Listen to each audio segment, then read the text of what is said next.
When I became CEO of Belgium, I can't say it was really a step back, but it was a deliberate choice to live a quieter life. Then I was asked to join the international board, and all of a sudden you're there wearing two different hats.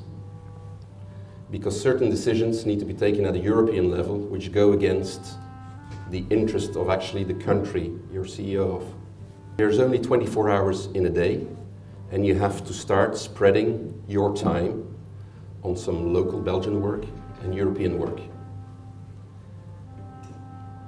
At the same time, I also started to involve the rest of my management team, and then later on the rest of the Redefco team, we're 50 people in Belgium, into coaching, because I thought that we could do a lot better on communication. And I thought it had an immediate effect, certainly on the management team, where they spoke to each other in a different way than they were used to. It was a very siloed organization before, and that is something from a management style I hate. I like them to talk to each other and not always to me, and then I need to pass on the message. So we were coached on that, and there was an evolution. And at a certain time I thought, well, you know, this is going well, I can let go a little bit more of the Belgian team, they need less of my attention. And that backfired immediately. As soon as I felt that I let go, they were falling back into old habits. Today we're again 2 years further down the line. And again I have that same feeling, I can let go more. Because by now they should know how to communicate to each other. Which they do, but it's still not entirely where I want it to be. But at the same time I have my own ambition, which I feel is becoming more and more international and at European level again.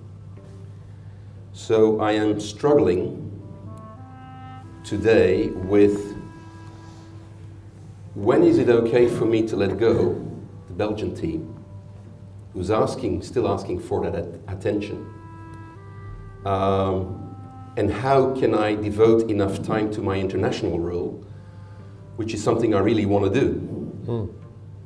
So you're seeking approval? Yes. There's your problem. So you're putting in a structure that has you be liked, seeking approval, and it's getting in the way of you doing what you need to do. Clear. So what are the things that you should have done that you haven't done that would have enabled you to have moved 2 years ago, or if not 2 years ago, now? Well, one of the questions I'm asking myself recently is, in preparation of that move, should I start communicating to them about my problem, But of letting them go? But they were the ones with the communication problem. Yeah. Spot on. So where does this communication problem start? Well, on that issue, it starts with me. Yes. I agree. Well, who's the boss here? I am. Ah, everything starts with the boss, Yeah. Eric. Good. So what's the problem? To make that step in telling them and to warn them about what is going to happen and to prepare them for it. Well, that's the communication piece. Yeah. So when are you going to start? Good question. So let me check in. How are we going here? Are you getting what you need? What else do you need? What have you learned? You know, I've certain ideas, and we talk about them, and I seem to get, at least so far, some kind of confirmation that, you know, there doesn't seem to be anything horribly wrong with my plan. No. So that helps. But what have you learned about yourself in this conversation?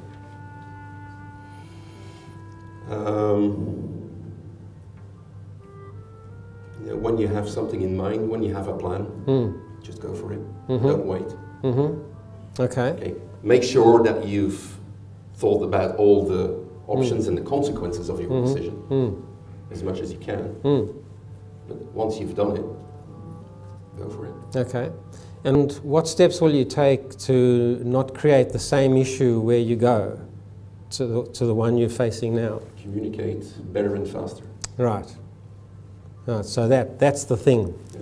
That's the thing you've learned here. It stays too long in the air Yeah. and it needs to come out quicker. Very good.